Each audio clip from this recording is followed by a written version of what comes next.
The following program is underwritten by the Nevada Irrigation District. Since 1921, providing clean and healthy drinking and irrigation water to more than 24,000 homes, farms, schools, and businesses in Nevada and Placer counties.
Director of NCTV, and this is NCTV Interviews.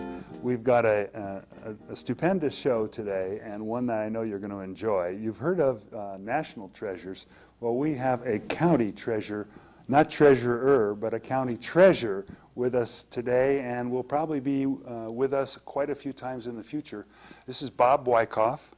He's a local historian. He's a man about town. He's got never-ending stories.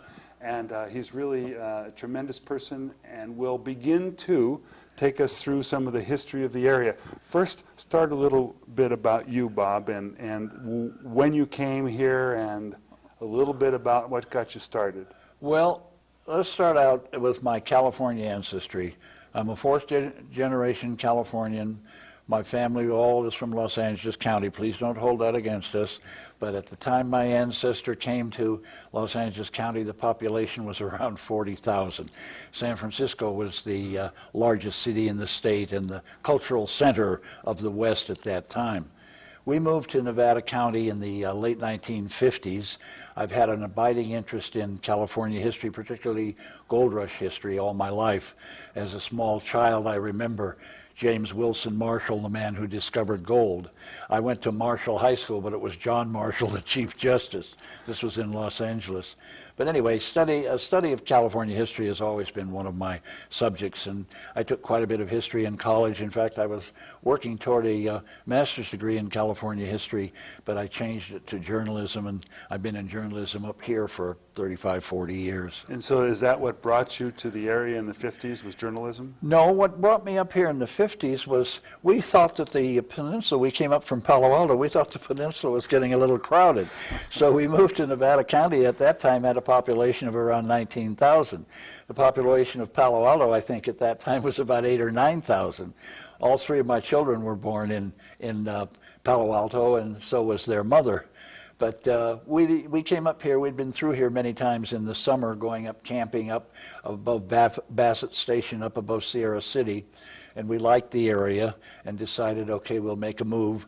We moved up here and got a little place, 2 acres out the Colfax Highway, and that's history. That was about almost 50 years ago that we've been here. And you've been taking photographs for how long? All the time since I've been up here, and I don't know what caused me to do it, but I love to drive the backcountry in my little 1958 Volkswagen and take pictures of what I saw. And many of the photographs that I took in the early years, in the late 50s, early 60s, everything is gone now. There's nothing left of some of that thing. In about 1962, the late Bob Ingram, who was then publisher of the Union, when the Union was down on Mill Street, 151 Mill Street, hired me as staff photographer when they went offset from the old letterpress type of printing. And I continued to take photographs. Unfortunately, when the Union moved from Mill Street to the Glenbrook Basin, many of the negatives that I took were lost.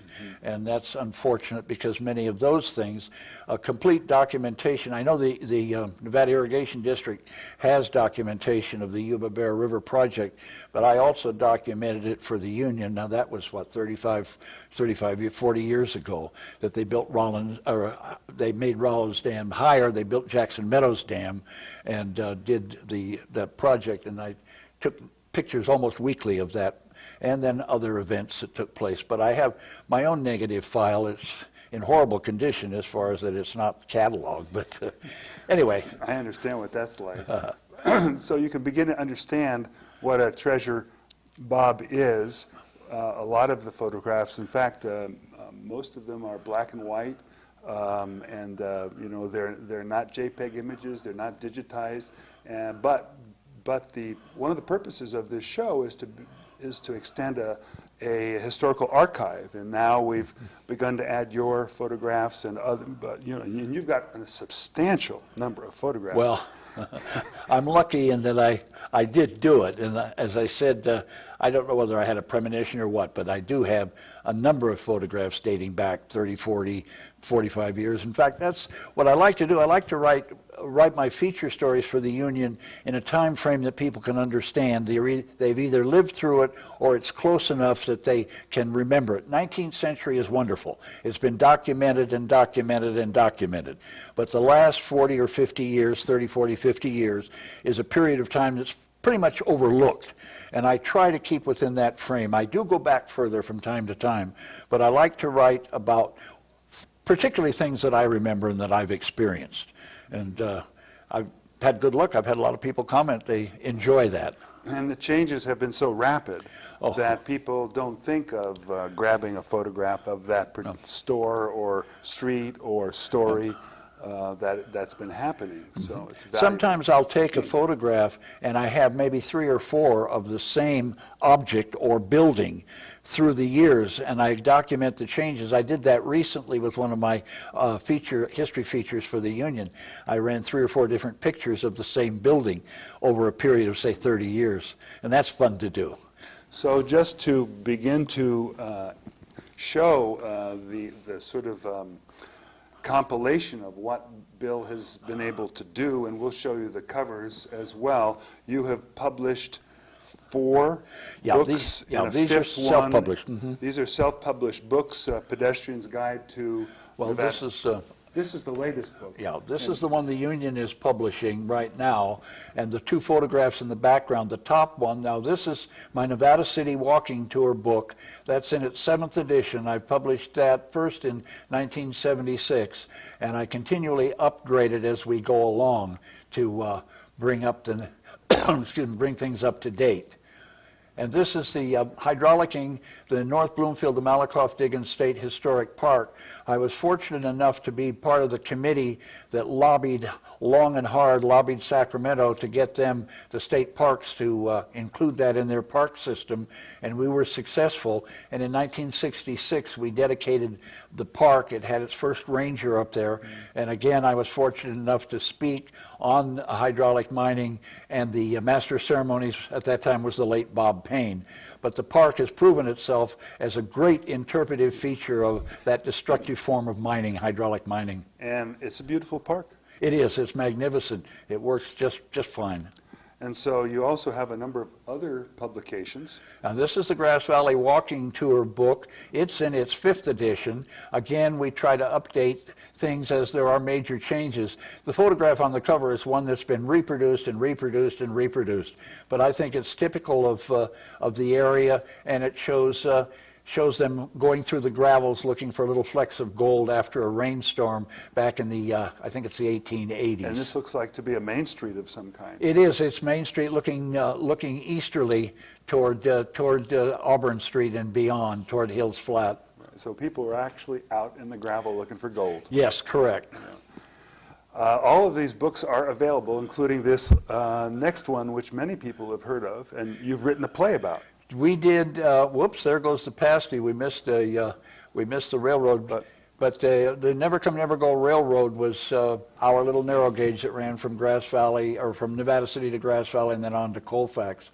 And we did, back in 1962, Bill McSims, who at the time was the music teacher at the Nevada City Elementary, wrote the music, and together we wrote the lyrics, and I wrote the book. There it is, and we produced it down in the old ice house on the plaza that was owned by Florence Kendrick, the late Florence Kendrick. She loaned it to us, and we remodeled it into a little theater, and it was very, very successful. And from that play, the movement to buy the Nevada Theater as a Center for Performing Arts was born, and after that, Liberal Arts Commission was formed, and we feel very warm that we had something to do with kindling the idea of more little theater in western Nevada County. So really, you have been in the beginning of institutional building. You know, the Nevada Theater is an institution now. Well, yes, I feel very proud to have had a hand in it. Right. There are many other people too, but I was on the, let's say, on the first committee to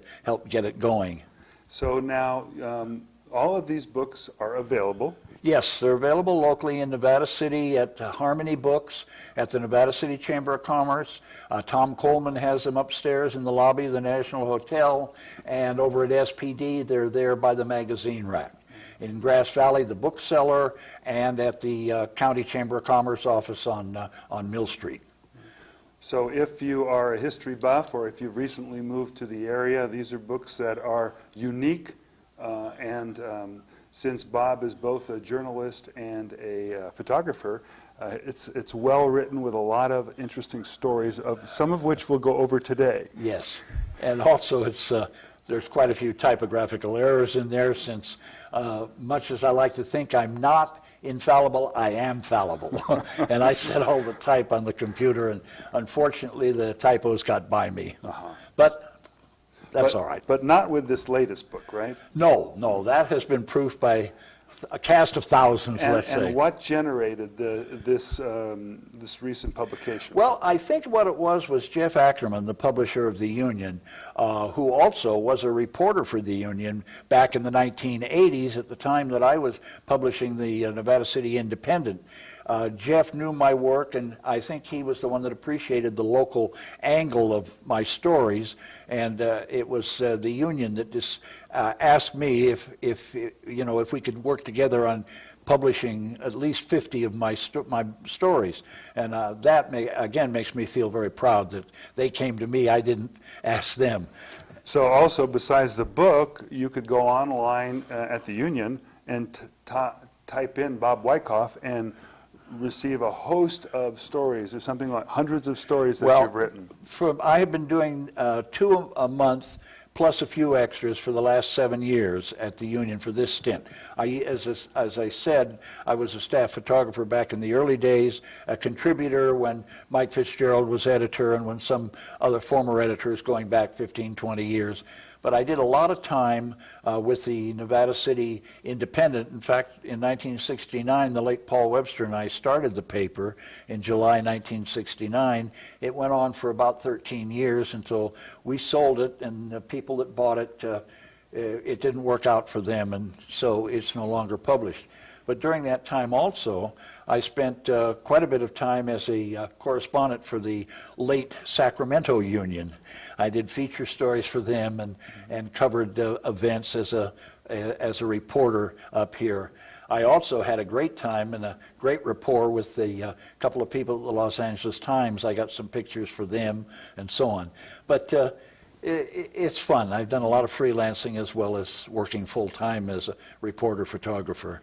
Well, why don't we begin looking at the publication? Good. And we're obviously going to run out of some time, but we'll continue this at future shows. Now, here we have William Morris Stewart, who was the first U.S. Senator from the state of Nevada. He was also a district attorney here in Nevada County. We like William Morris Stewart because the Ancient and Honorable Order of E. Clampus Vitus named a chapter in his honor, the William Morris Stewart chapter number 8591 of the Ancient and Honorable Order of E. Clampus Vitus, now combined with the William Bull Meek chapter. But Bill Stewart was quite a man. He was tall. He also made a fortune in mining. He also self-taught legal, read law in various offices, went to the state of Nevada. We claim that he took the name with him because we had the name here 14 years before there was a state of Nevada. We feel that he honored us by using the name. However, an interesting sidelight on this is in 1964, when the state of Nevada was celebrating its centennial of statehood, we at the Grass Valley Union, the late city editor Pete Ingram and I, and Don Hoagland, the late Don Hoagland, got together and decided to charge the state of Nevada with stealing our name. And that'll be one of the stories that you will read in the forthcoming book by the union. We gave them the option of giving the name back or starting to pay royalties. We involved then Governor Edmund G. Pat Brown with the Nevada governor, Grant Sawyer. We had them arguing back and forth. We burned up the wires, AP, UPI, and all the rest of them, had just had a ball with it. Right. And then we had a peace conference at the National Hotel, which was also older than the state of Nevada, and just had a ball with this thing. It called attention to their centennial, and of course did well for us over here. We got a lot of mileage out of it. That's great. It's great to have fun, not hurt anybody in the process. That's what I like to do. Right. Here we go. 1969, March. It was a snowy, cold day at the Empire Mine when they set charges of dynamite and down went the head frame, 3 stories tall. The last emblem of gold mining in western Nevada County was the head frame at the Empire. So did this have to be removed for safety purposes? The Newmont mining people claimed that it was rotting through and that the insurance people were telling them, you better get rid of that. It's a nuisance. Kids were climbing on it. There may be gigantic lawsuits. A lot of people didn't see it that way, but it didn't belong to us. So all we could do was stand there. And I think I'm the only one that got black and white stills. Channel 3 from Sacramento sent a crew up. The late Mike Boyd was the reporter, and I don't recall who the photographer was, videographer, excuse me. But I have pictures of this going down, and this story will be in the book, forthcoming book from the Union. Excuse me. Now this is the way it looks today at the main shaft at the Empire. Looking down, the state of California has put a man skip there on the right, you see behind the railings, and they have lighted the shaft as it heads down on the incline underground. This is a very, very interesting representation of hard rock mining, but this is part of the Empire Mine State Historic Park. Are there any other parks that illustrate or give tours to something like this? Well, what we have in the state park system is we have the interpretive parks. We have the hard rock interpretive park, or lode mining, or quartz mining, which is the Empire. We have hydraulic mining, which is up at the Wyckoff. Those are 2 types. We have mountain mining, Plumas Eureka, up in Plumas County. We have Bodie. I think that's in Mono County. That's interpretive of desert mining. And then, of course, in El Dorado County, we have Gold Discovery Park at Coloma. So these are the parks that interpret different types of gold mining, and we have 2 out of them right here in Nevada County. And as I say, I was on the committee that helped get the first one, which was the hydraulic at the Wyckoff, came before the Empire. From that, then came the Empire. And now, excuse me, now both of them are very well attended. Here we have the old suspension bridge across Deer Creek in Nevada City, built by Andrew S. Halliday, who is really better known for his wire cables, which allowed those little cable cars to still climb halfway to the stars. We're looking south on Pine Street across this bridge, which lasted up until 1903, when it was replaced by the old Galt Bridge because it couldn't handle the loads, the modern automobiles and the heavier traffic that was called for across Deer Creek there on South Pine.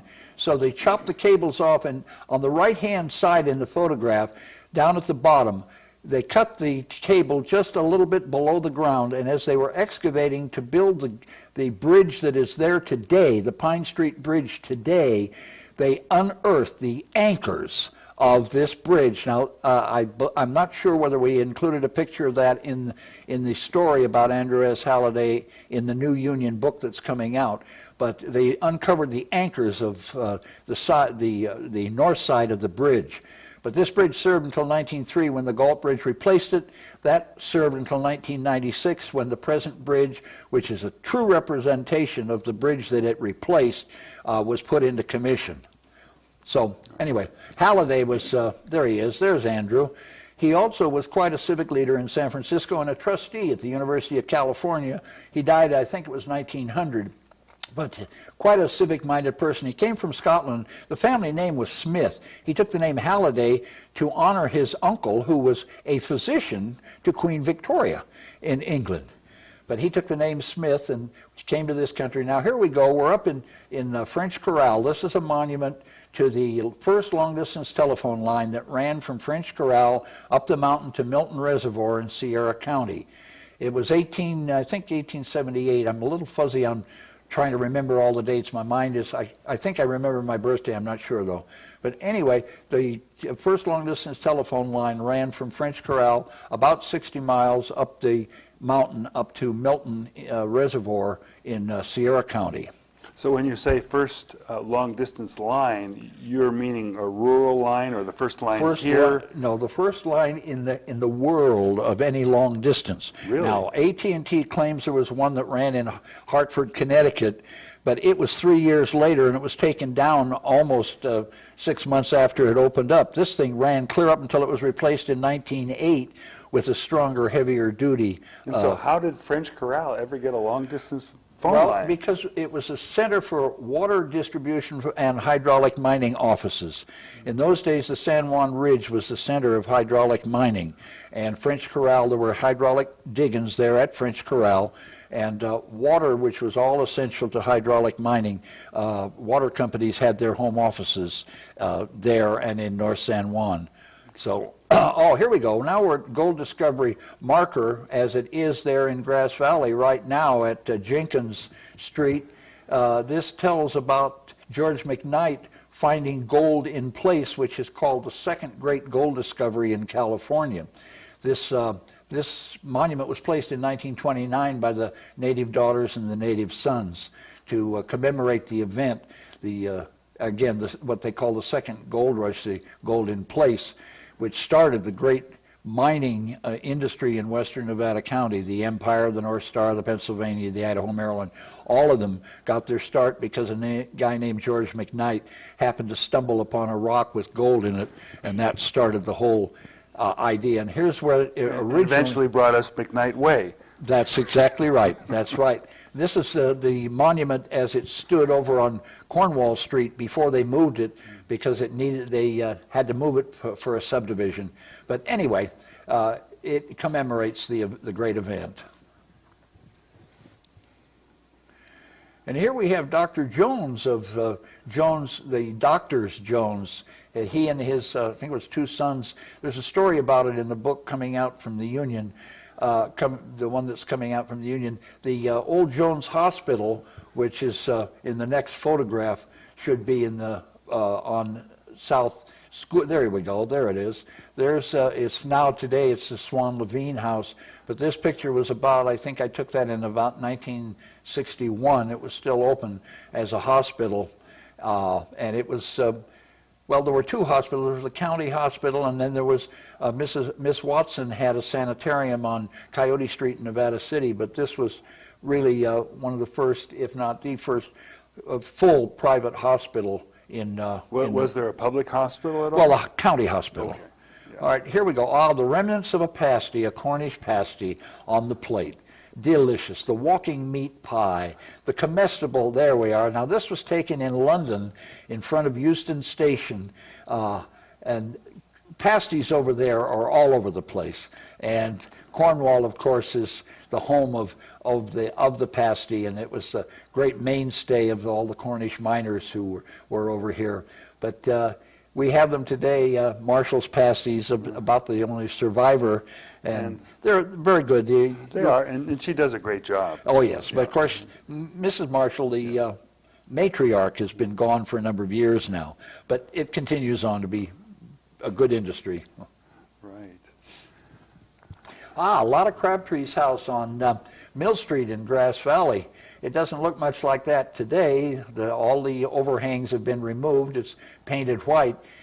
In this house, Mrs. Crabtree had a boarding house that she ran back in the 1850s when little Lotta, her daughter, little red-haired gal, cute little thing, happened to walk next door, 2 houses down, where the famous or infamous Lola Montez lived. And the stories are, the legend is, that Lola Montez taught little Lotta Crabtree how to dance. Little Lotta went on to completely overshadow her mentor. This is Lotta's fountain in San Francisco on Market Street. You see the Palace Hotel in the background behind the bus on the left-hand side. She gave that to the city of San Francisco. Originally, it was a horse watering trough around the base. Little Lotta was a benefactress to many, many of the animal shelters and the humane societies. So does this mean that as a dancer she was tremendously successful and as an entertainer? It is claimed she was the first millionaire in American show business, and that she continued on up until the early part of the 20th century. Here's little Lotta as a demure little thing in one of her early productions. But she toured the mining camps as a child, and of course the miners were overjoyed to see a small entertainer, a child. They hadn't seen kids for ages, you know. And she did a good job of entertaining the miners. And then she did shows in San Francisco and around the state. And her mother was her manager, and she saw, there she is, scandalizing the world, smoking, having her picture taken, smoking a little cigar. Yeah, not just a cigarette. No, this was a little cigarette sort of thing. Cigarello. But she never married, and she was very demure and short. She was just a little over 5 feet tall, red hair, curly hair, and was a darling of American show business in the late 19th century. Left all her money to charity. Of course, she never married, but upon her death, there were many, many supposed relatives and sons and daughters came forth to try to claim part of her estate. But she left it all to charity. Mm-hmm. And we have her sort of historical remnants here. Yes, the house in which she lived as a child. Well, I was reminiscing with Bob about Lotta Crabtree because in my history, running one of the first private schools here in the county, Sunflower School, at least in the recent history, yeah. We actually had a Lotta Crabtree and Lola Montez festival, yep. And Bob has a poster. Which I'm going to present to Lou. And this was in the early 70s, so it really is a comment on our shared history that we didn't know we shared. Yes, correct. So the music is upon us, and that indicates that we are at the end of our show, but this is just the beginning. It's really a discovery of gold here in the studios of NCTV, and I want to thank Bob very much for being with us, and you will be back. My pleasure, Lou. Thank you very much for having me. Thank you. And please tune in to NCTV in the future. You can see what we're about. We want to help remember the history of our area. Please become a member, and thank you for watching.